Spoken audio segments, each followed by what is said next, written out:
धन्यवाद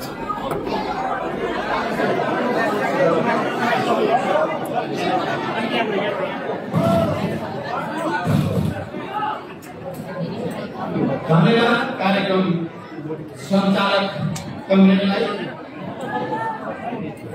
यो कोच हिमाल मेचे सन्थाल घागर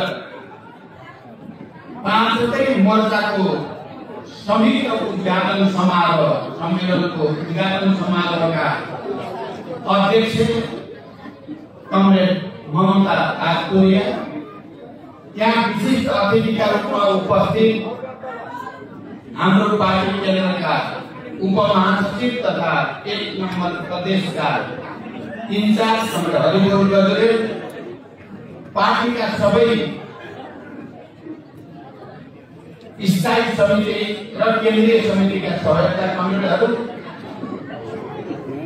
र यो संयुक्त अधिवेशनमा उपस्थित सबै पाँचवटै मोर्चाका प्रतिनिधि, पर्यवेक्षक र अन्य कमरेडहरू, म तपाईहरु सबैलाई तपाईहरुको भाषामा अभिवादन गर्न चाहन्छु। कोच भाषामा बन्दगी भनेर तपाईहरुलाई नमस्कार भन्न चाहन्छु। हिमाल भाषामा स्यौपाखा भनेर तपाईहरुलाई अभिवादन गर्न चाहन्छु। त्यसैगरी मेचे भाषामा फुलुम्बाई भनेर तपाईहरुलाई अभिवादन गर्न चाहन्छु। सन्थाल भाषामा जोहार जोहार भनेर पनि म तपाईहरुलाई अभिवादन गर्न चाहन्छु र झाँगड भाषामा गोडलगी भनेर पनि अधिवेशन गर्न चाहन्छु र सबैलाई संयुक्त रूपले लाल सलाम भन्न चाहन्छु। कमरेडहरू, सबभन्दा पहिला त म यो अलि विशिष्ट रूपले आयोजित अधिवेशन या सम्मेलनको पूर्ण सफलताको निम्ति हार्दिक शुभकामना भन्न चाहन्छु। म भन्दा पहिला बोल्ने कमरेडहरूले धेरै कुरा राखिसक्नु भएको छ शुभकामना मन्तव्यका क्रममा र पछिल्लो पटक हाम्रो आदिवासी जनजाति संयुक्त मोर्चाको इन्चार्जको हैसियतले कमरेड कोनसरी घरती पूर्व सभामुखले छोटोमा भए पनि मूल सुरु कुरा उहाँले बताउनु भएको छ। यी मोर्चाहरूको अहिले अधिवेशन सम्मेलन किन भइरहेको छ, समाजवादी क्रान्तिसँग यसको के सम्बन्ध छ, हाम्रो पार्टी र नेतृत्वसँग यसको के सम्बन्ध छ भन्ने कुरा उहाँले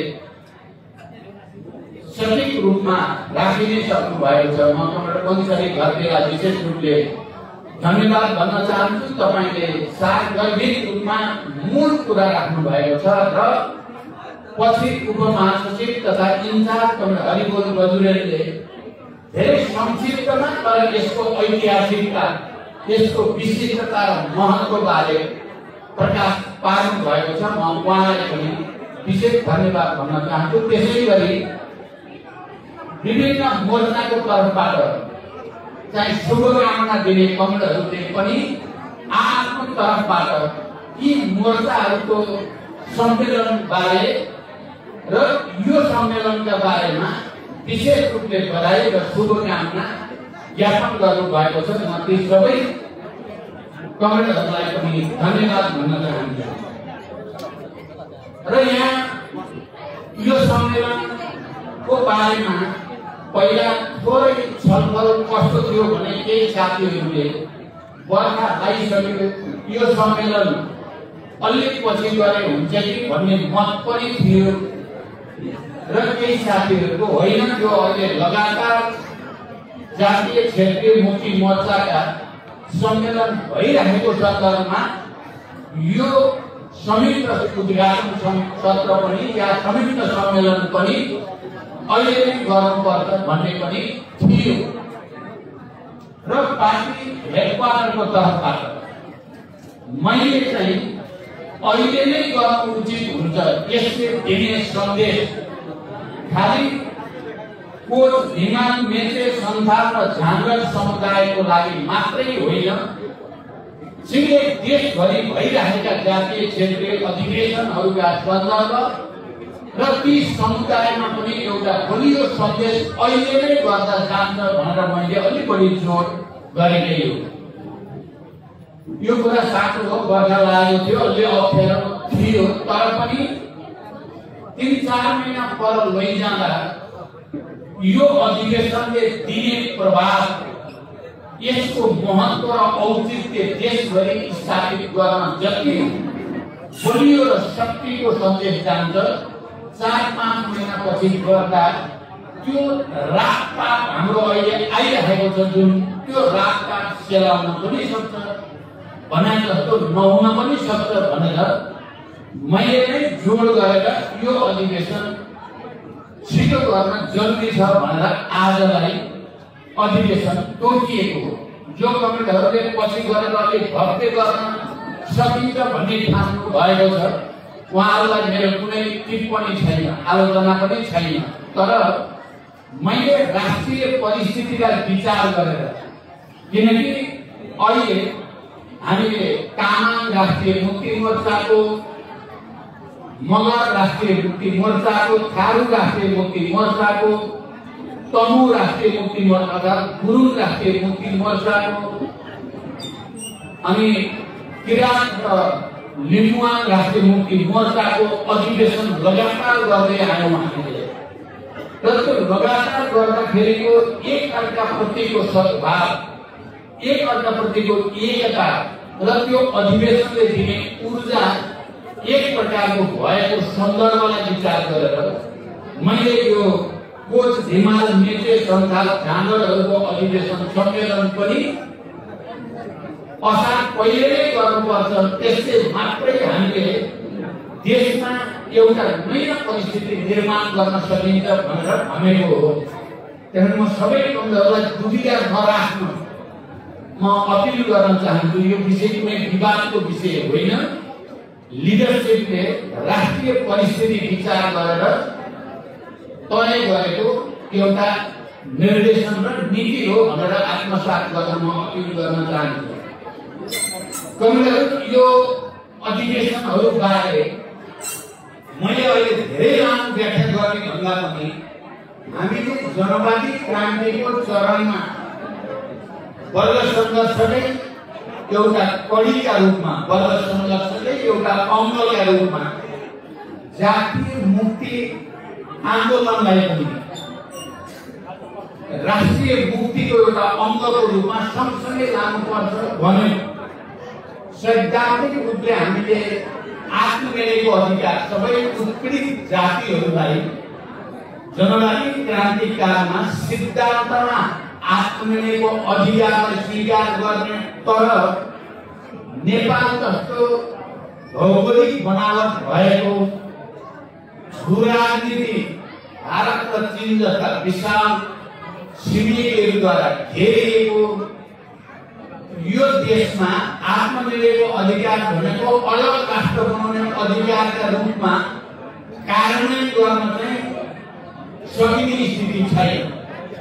तर सैद्धान्तिक रूपले चाहिँ फेरि उत्पीडित जातिहरूलाई आत्मनिर्भरको अधिकारलाई स्वीकार गरिएन भने पनि हामी स्वायत्तता र उत्पीडित जातिहरूको मुक्तिप्रति इमानदार हुन सकिँदैन भनेर हामीले जनवादी क्रान्तिकालमा जनयुद्धको चरणमा हामीले धेरै अध्ययन र बहस गरेर सिद्धान्तमा आत्मनिर्भरको अधिकारलाई स्वीकार गर्ने कार्यक्रममा चाहिँ स्वायत्तताको कार्यक्रम र त्यसलाई सङ्घीयता मार्फत अभिव्यक्त गर्ने गरी हामीले कार्यक्रममा त्यसलाई स्वीकार गर्यौं।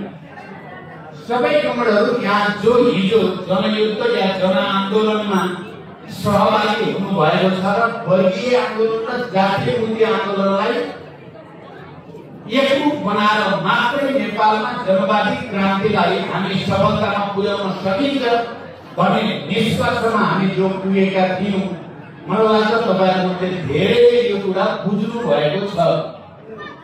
यसका हामीले लामो व्याख्या गर्न परेन। हामीले त्यही नीति लिएकै कारण जनयुद्ध अनेक दमन घेराबन्दी षड्यन्त्र प्रतिक्रियावादीहरू देशभित्रका देश बाहिरका अनगिन्ती घेराबन्दीका बावजुद त्यो दबेन, त्यो झन् विस्तारित हुँदै गयो, त्यो झन् सुदृढ हुँदै गयो र मुख्यतः जनयुद्धको तागतले नै देशलाई संविधान सभामा पुर्यायो। जनयुद्धकै तागतका कारण मुख्य रूपमा देशलाई सङ्घीय लोकतान्त्रिक गणतन्त्रमा र समावेशी समानुपातिक प्रतिनिधित्व प्रणालीमा पुर्यायो। यो कुरामा तपाईँ हामी कोही पनि दुविधामा पर्नुपर्ने आवश्यकता छैन। यो ऐतिहासिक तथ्य हो, यो ऐतिहासिक सच्चाइ हो।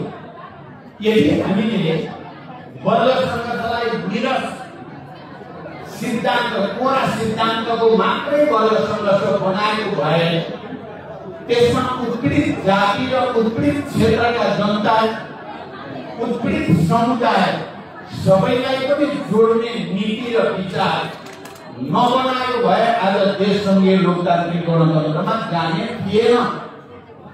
मलाई लाग्छ तपाईँहरू सबैले यो कुरा बुझ्नु भएको छ या तपाईँहरूले यो कुरा गहिरो गरी बुझ्नु पर्ने छ। तर एउटा प्रश्न बाँकी थियो। अहिले शान्ति सम्झौतापछि, संविधान सभाको निर्वाचनपछि, सङ्घीय लोकतान्त्रिक गणतन्त्रको घोषणापछि एउटा प्रश्न अब हामीले भन्यौँ, जनतावादी क्रान्ति बडो मौलिक तरिकाले नेपालमा आफ्नै किसिमले मूलभूत रूपमा पूरा भयो। सामन्तवादमाथि विजयी भयो नेपाली जनता। नेपालका उत्पीडित वर्ग, जाति, क्षेत्र, लिङ्ग, समुदाय सबै दलित, महिला, आदिवासी, मधेसी, मुस्लिम, खालको सबैको संयुक्त ताकतको अगाडि सामन्तवादले खुला टेक्नै पर्यो। राजतन्त्रको अन्त्य भनेको सामन्तवादको राजनीतिक संस्थाको अन्त्य हो र गणतन्त्रको नयाँ युगमा हामी प्रवेश गर्यौँ। तर अब हामीले भन्यौँ कि अबको बाटो हाम्रो संविधानमा पनि भनियो समाजवाद उन्मुख हुनेछ अब राज्य भनेर संविधानमा नै लेखियो। अब समाजवादतिर जाने, समाजवादको आधार तयार पार्ने, समाजवादी क्रान्तितिर अगाडि बढ्नको लागि वर्ग सङ्घर्ष र उत्पीडित जातिहरूको मुक्ति आन्दोलनको बिचको रिलेसन के हुन्छ भन्ने कन्फ्युज थियो। एक खालको विभ्रम जनवादी क्रान्ति कालमा त ठिकै हो। अब समाजवादको नयाँ चरणमा हामी साम्राज्यवादका विरुद्ध, दलाल नोकरशाही पुँजीवादका विरुद्ध सङ्घर्ष गर्नु छ। उनीहरूलाई परास्त गरेपछि मात्रै देशमा जनताको वास्तविक मुक्ति हुन्छ भन्ने कुरा त सही छ। तर यो समाजवादी क्रान्तिमा उत्पीडित जातिको, उत्पीडित क्षेत्रको, उत्पीडित समुदायको सहभागिता कस्तो हुन्छ भन्ने प्रश्नमा जनवादी क्रान्तिको कालको जस्तै हुन्छ कि या समाजवादी क्रान्ति कालमा फरक हुन्छ भन्ने बारेमा कहीँ न कहीँ कन्फ्युजन, एक खालको विभ्रम थियो। तपाईँहरू मैले लामो व्याख्या नगरिकन अलिकति राजनीतिक र बौद्धिक ढङ्गले सोच्ने तपाईँहरूलाई म विशेष रूपले भन्न चाहन्छु। हामीले यो कुराको अहिले यो पटक हामीले निदान गरेका छौँ। समाजवादी क्रान्ति कालमा पनि वर्ग सङ्घर्षको अभिन्न अङ्गको रूपमा उत्पीडित जाति र समुदायको आन्दोलन, आत्मनिर्भरको अधिकारको सिद्धान्तै अन्तर्गत समाजवादी क्रान्ति कालमा स्वायत्तताको कार्यक्रम अझ पनि आवश्यक हुन्छ। जसरी रुसमा लेनिनले समाजवादी क्रान्ति गर्ने क्रममा नै जातिहरूको आत्मनिर्भरको अधिकार र स्वायत्तताको कुरा अझ पनि जोड दिएर गर्नु भएको हो। त्यसकारण हामी यो कुरामा कुनै भ्रममा रहन हुँदैन, बरु के रियलाइज गर्नुपर्छ भनेर हामीले रियलाइज गर्यौँ। तपाईँ सबै यहाँ आज उपस्थित सबै उत्पीडित जाति क्षेत्रीय मोर्चाका नेता साथीहरूलाई र आज यहाँ उपस्थित सबै संयुक्त अधिवेशनमा उपस्थित प्रतिनिधि र यसको नेतृत्वकर्ता साथीहरूलाई म विशेष रूपले भन्न चाहन्छु, हामीले के रियलाइज गर्यौँ भने यो 10-15 वर्षदेखि हामीले जातीय क्षेत्रीय मोर्चाको बैठक पनि नराख्नु, क्लियरको अधिवेशन पनि ध्यान दिएर नगर्नु, उनीहरूलाई संगठित र परिचालित आन्दोलित गर्ने कुरा पनि कता कता छुटेको जस्तो हुनु, उत्पीडित जातिसँग पार्टीको सम्बन्ध हिजो जति गहिरो थियो, न मासुको जस्तो सम्बन्ध थियो, त्यो सम्बन्ध कुंजो हुनु पार्टीको कुंजोरी हो भनेर गएको केन्द्रीय समितिको बैठकमा मैले प्रस्तुत गरेको दस्तावेज तपाईहरुले पनि हेर्नुभयो होला। त्यो दस्तावेजमा आत्मसमीक्षा गरियो, यो त्रुटि भयो, पार्टीको कमजोरी भयो, उत्पीडित जातीय र क्षेत्रीय मोर्चाहरूलाई सक्रिय नपार्नु, त्यो समुदायसँग हाम्रो सम्बन्धलाई सुदृढ गर्दै नलानु चाहिँ गल्ती हो भनेर हामीले स्वीकार गर्ने समय अहिले देशैभरि सबै उत्पीडित जाति क्षेत्रीय मोर्चाहरूको अधिवेशनको लहर चलेको छ। यही लहरकै बेलामा तपाई कोच भीमा मेचे संथा र झागडहरूको अधिवेशन पनि अहिले नै गर्यो भने त्यसको एउटा राष्ट्रिय माहौल अझ बढी क्लियर हुन्छ भन्ने कारणले पनि हामीले यसलाई आयोजना गरेका हौं। मलाई लाग्छ यति कुरा भनेपछि तपाईहरुले समाजवादी क्रान्तिको कालमा मजदुर किसान र दलाल नक्सली पुँजीवादका विरुद्ध संघर्ष अनि सामन्तवादका अवशेषका विरुद्धको संघर्षसँग उत्पीडित जाति क्षेत्र वर्ग र समुदायको संघर्ष नजोड्ने हो भने समाजवादी क्रान्ति सफल हुँदैन। तपाईहरु विचार गर्नुलाई यही चुरो कुरा हो, यही नै चुरो कुरा हो र यसमा हाम्रो पार्टी सर्वसम्मत रूपले केन्द्रीय समिति निष्कर्षमा पुगेको छ र यसको दस्तावेजीकरण गरिएको छ। यो एउटा ऐतिहासिक निर्णय हो।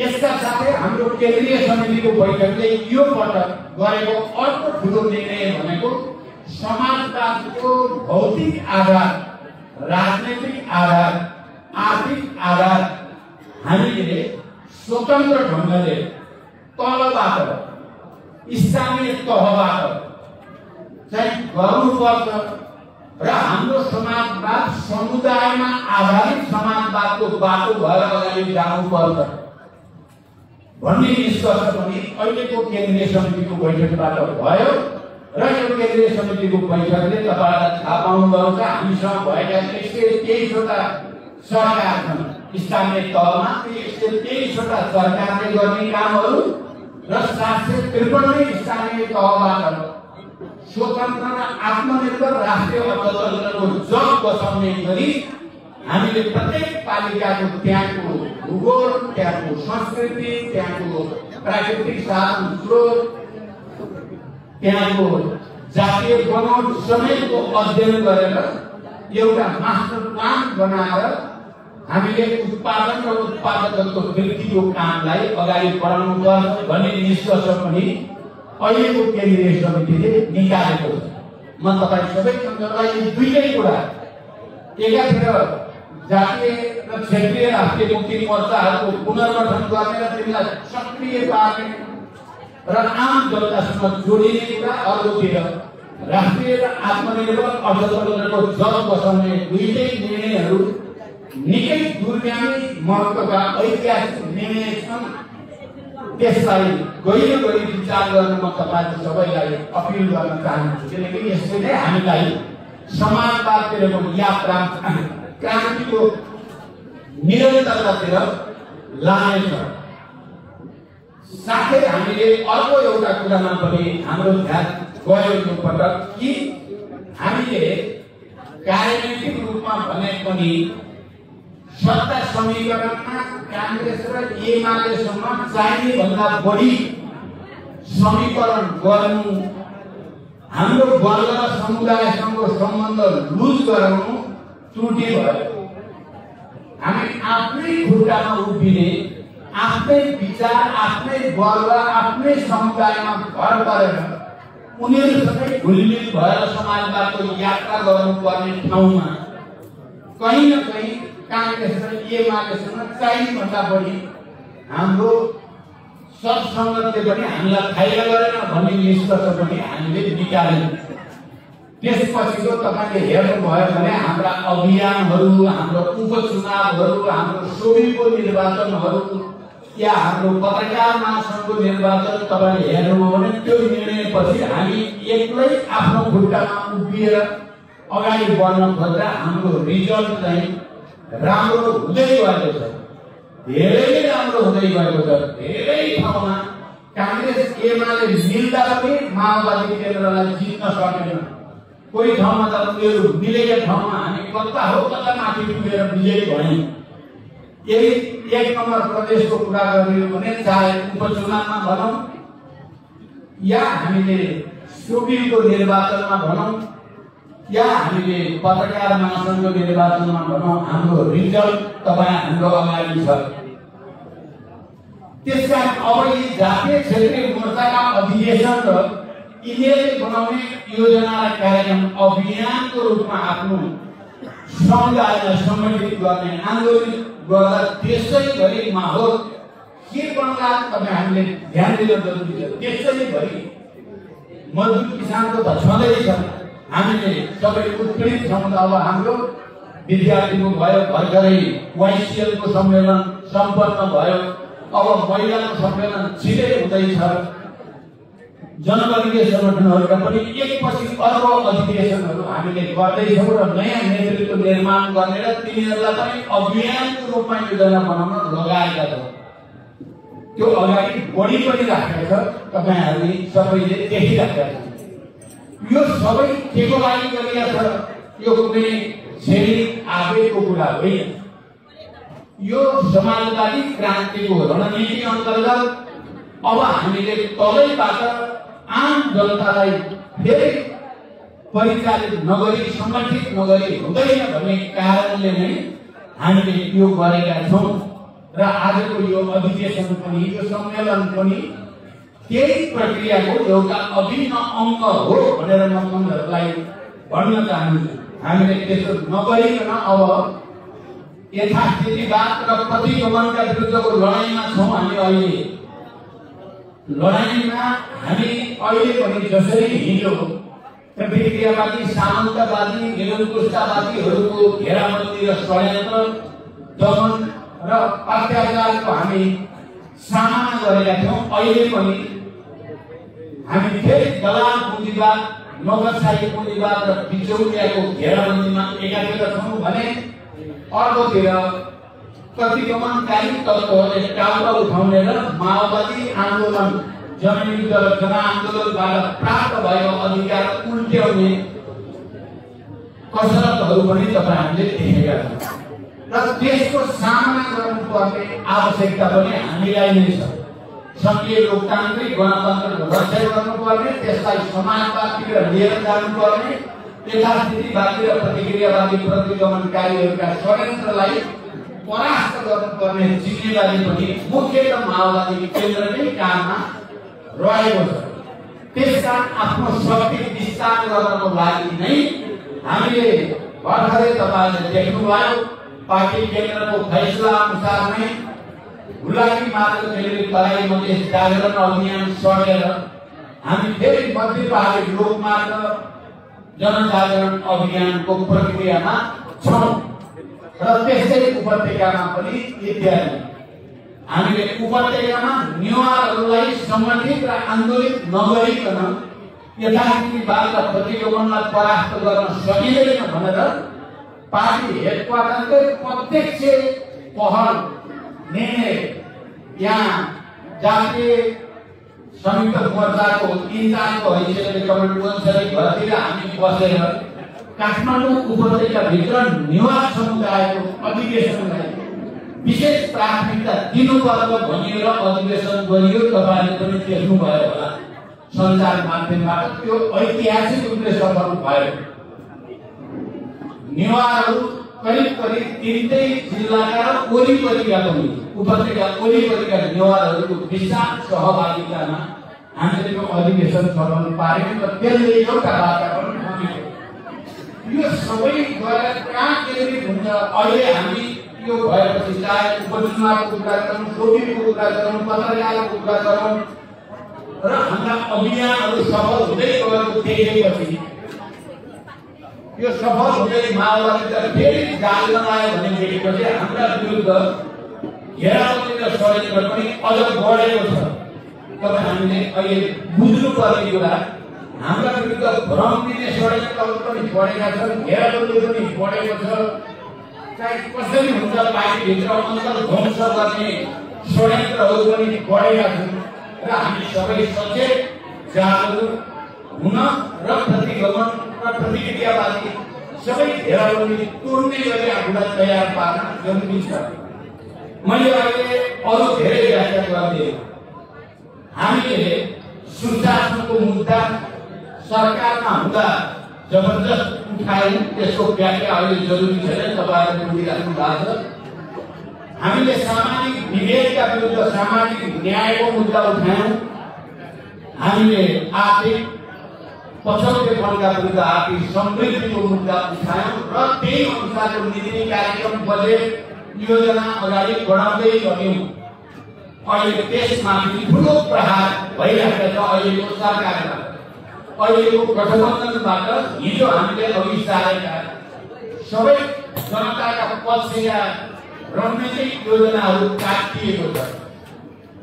दलित, महिला, आदिवासीसँग सम्बन्धित, रिजर्भसँग सम्बन्धित जे कार्यक्रम राखिएको ती सबै काटिएको छ। तपाईँ यहाँ 1 नम्बर प्रदेशका सबै नेताहरू पनि यहाँ उपस्थित हुनुहुन्छ, धेरै जसो। म तपाईहरू र यो अधिवेशनमा उपस्थित सबै प्रतिनिधिहरूलाई पनि भन्न चाहन्छु, यो ठुलो षड्यन्त्र चलि नै रहेको छ र हामीले त्यसको प्रतिवाद गरि नै राखेका छौँ। अहिले भर्खरै तपाईँले हेर्नुभयो भने अधिवेशन, संसद अधिवेशन अवरुद्ध थियो।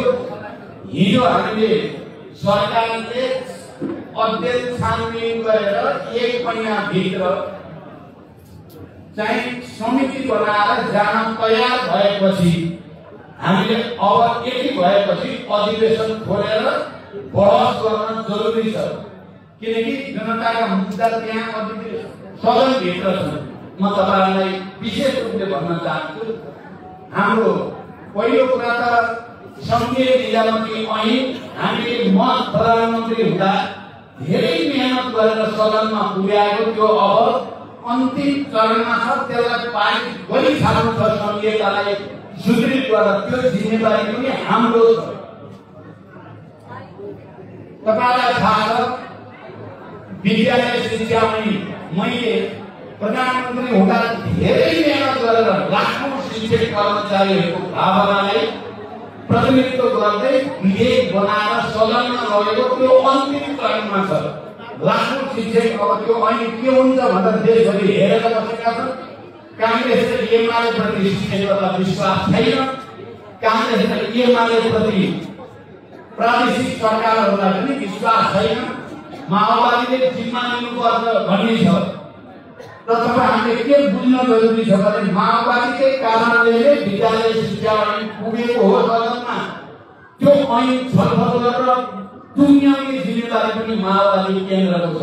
दोस्रो, तेस्रो कुरा नागरिकता ऐन अन्तिम हो। नागरिकताको समस्या म प्रधानमन्त्री हुँदा 1 हदसम्म समाधान भयो, तर अहिले विदेशमा भएका देशभित्रै भएका नागरिकहरूको पनि केही समस्या अहिले विदेश छ, त्यसलाई टुङ्ग्याउनु पर्ने आवश्यकता छ। त्यो जिम्मेवारी पनि माओवादी केन्द्रको छ। त्यसो भएपछि अर्को कुरा, शान्ति प्रक्रियाका बाँकी काम टुङ्ग्याउनेसँग सम्बन्धित केही महत्त्वपूर्ण विषय पनि त्यहाँ छन्। यो सबै कारणले माओवादीले अनन्तकालसम्म सदन अवरुद्ध गर्नु भनेको, सदन अवरोध गर्नु भनेको संघीय निजामती ऐन पास हुन नदिनु, शिक्षा ऐन पास हुन नदिनु, नागरिकता ऐन पास हुन नदिनु, शान्ति प्रक्रियालाई टुङ्ग्याउने बारे विषय बहस हुन नदिनु, जनताका मुद्दाहरू थापिराख्नु हुन जाने भयो। त्यसो भएपछि हामीले त कहीँ न कहीँ सरकारलाई 1 हदसम्म छानबिनको निम्ति बाध्य पारेर 1 महिनाभित्र समिति बनाएर गर्न भन्ने बाध्य पारेपछि राष्ट्र र जनताको बृहत हितका निम्ति हामीले गरेको हो।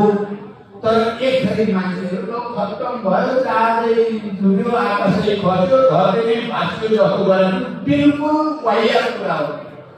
हामी एउटा जिम्मेवार पार्टी मात्रै होइन, हामी यो संघीय लोकतान्त्रिक गणतन्त्रको स्वामित्व र अपनत्व लिने पार्टी हो, यसको रक्षा गर्ने मूल पार्टी पनि हो। हामीले थुप्रै यसको निम्ति आवश्यक ऐनको पहल हामीले गरेको हो, त्यसलाई त्यहाँबाट पास गराउनु छ। त्यसको ठेक्का र जिम्मा हामी कहाँ गएर एमालेलाई छोड्न सक्दैन, हामी त्यसमा बहस गर्न चाहन्छौँ। यति कुरा तपाईँहरूले बुझिदिनु भयो भने हामीले जे गरेका छौँ बडो विवेक पुर्याएर गरेका छौँ। आन्दोलनलाई 1 महिनापछि सरकारले समिति बनाएर भने त्यही देखेर हामीले आन्दोलन गर्न सकिन्छ। छोडे भने जस्तो होइन, जसरी राजामाथीहरूले भन्छन्। तपाईँहरूले सुन्नुभयो होला, राजेन्द्र लिङ्गेन बोलेको। राजेन्द्र लिङ्गेन जो नेलकुश चन्द्रका पक्षमा छ, उसले मलाई आत्मसमर्पण गर्यो भनेर होहल्ला गर्नुको रहस्य के हो? फेरि हामीले अहिले कुनै सरकार बनाउने कुरातिर हामी प्रवेशै गरेका छैनौँ। अब गए अब भनेर जे भनिएको छ यो निकै ठुलो षड्यन्त्र अन्तर्गत भनिएको छ। किनभने अहिले जनतामा माओवादीको क्रेज बढ्दै गएको देखेर, प्रचण्डको क्रेज देशभरि बढेको देखेर छटपटी भएको छ। अरूलाई राजावादीलाई पनि भएको छ, यथास्थितिवादीलाई पनि भएको छ, देशलाई पनि भएको छ, विदेशीलाई पनि भएको छ। त्यसो भए के भनेर हुन्छ, के गरेर हुन्छ? माओवादीलाई बदनाम गर्ने एउटा नियोजित षड्यन्त्र चलेको छ। म तपाईँ पूर्वका सबै नेता कमान्डरहरूलाई र यहाँ उपस्थित सबै तपाईँ सबै कमान्डरहरूलाई पनि म अपिल गर्न चाहन्छु, हामी एउटा अभियानमा अगाडि बढिसकेका छौँ, त्यहाँबाट पछि हटिने छैन। म प्रतिक्रियावादलाई जसरी हामीले खबरदारी र चुनौती भनेर हिँडेका छौँ, त्यहाँबाट हामी पछि हट्ने छैनौँ। मैले देशव्यापी अभियान जो सुरु गरेको छु त्यो अभियानबाट म आफै पछि हट्नेवाला छैन। यसमा विश्वस्त रहन म तपाईँलाई अपिल गर्न चाहन्छु।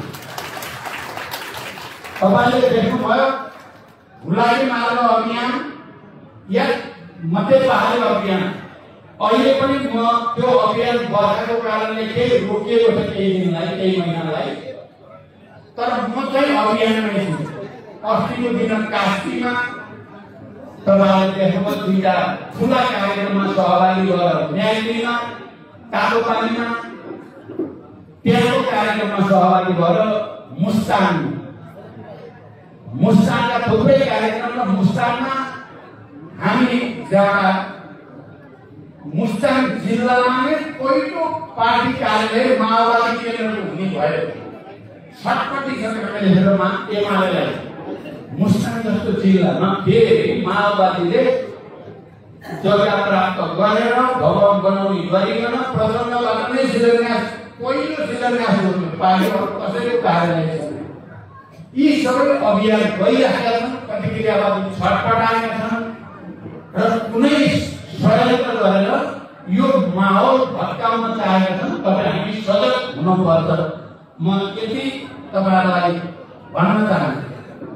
र तपाईँहरू फेरि हाम्रो साथीहरू पनि आजभोलि अलिक बढी छिटो तरङ्गी हुने भएको छ। यो बिचमा अलिकति बिचमा हाम्रो चाहिँ केही कमी भएको हुनाले पनि होला, तर केही तरङ्गी हुनुपर्ने अहिले अवस्था छैन। विश्वासको साथ हामी अगाडि बढौँ र तपाईँको हिमाल मेचे सन्धार भाग यसभित्र पनि तपाईँहरूको सायद भागमा पुरा उडिया खनिला यो 3टा रहेछ। हुन त यो विषय के छ भने प्रतिक्रियामा पनि यसलाई फुकाउन राजकारको रूपमा हेर्ने गर्छन्। हामी क्रान्तिकारीहरूले एकताबद्ध हौँ र अगाडि बढ। सबैको आत्मसम्मान पनि हुन पर्यो, सबैको पहिचानको रक्षा पनि हुन पर्यो र हामी सबै उत्पीडित एक ढिक्का भएर मोर्चा पनि हुन पर्यो। यो डायबिटिज भनेर द्वन्द्ववाद भनेको यही हो। हामीले कसैको पहिचानलाई जबरजस्ती निचेर ल्याएका हुँदैन। त्यहाँ सबैको आत्मसम्मान, सबैको पहिचान स्थापित पनि हुन पर्यो। तर सबै उत्पीडितहरू, उत्पीडित वर्ग र समुदाय एक ढिका पनि हुन पर्यो। फेरि एक मोर्चा भएर आन्दोलनमा पनि जानु पर्यो। त्यसकारण यो संयुक्त अधिवेशनले पनि मलाई विश्वास छ केही दिशातिर अगाडि बढ्नेछ। आफ्नो पहिचान, आफ्नो सम्मानलाई रक्षा गर्दै र कायम गर्दै अनि फेरि सबै वर्ग र समुदायको मोर्चा बनाएर दलाल पुँजीवाद र नोकरशाही पुँजीवादका विरुद्धको आन्दोलनमा एकजुट हुन अगाडि बढ्नेछ भनेर विश्वास पनि व्यक्त गर्न चाहन्छु। र मलाई यी पाँचवटै अहिले मोर्चाहरू र त्यसभित्रका पनि अरूको सन्दर्भमा के भन्न चाहन्छु, हाम्रो संविधानले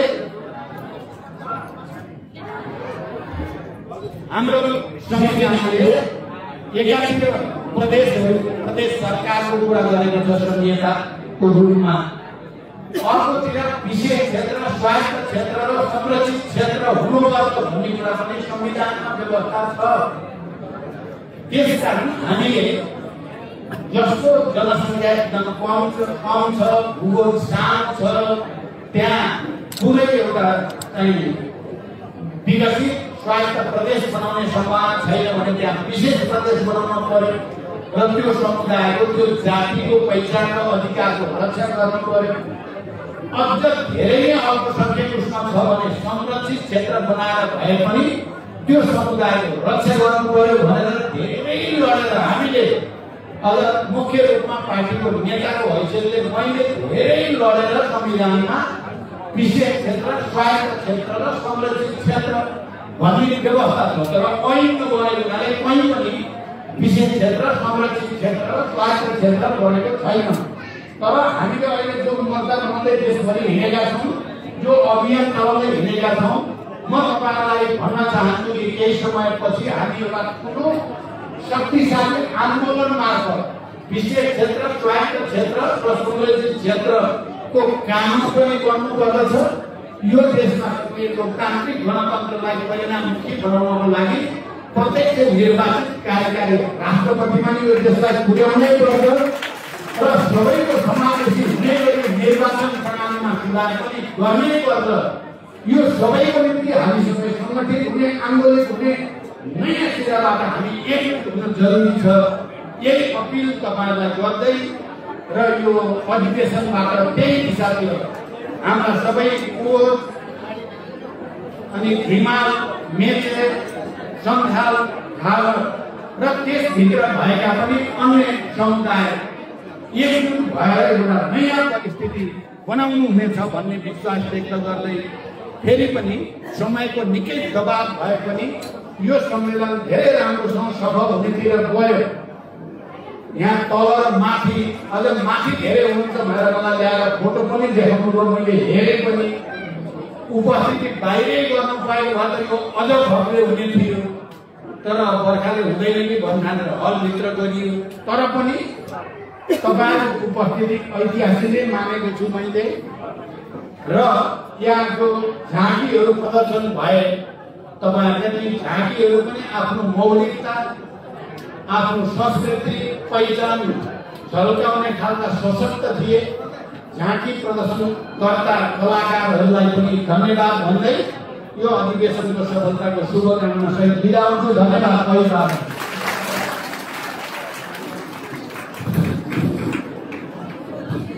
धन्यवाद।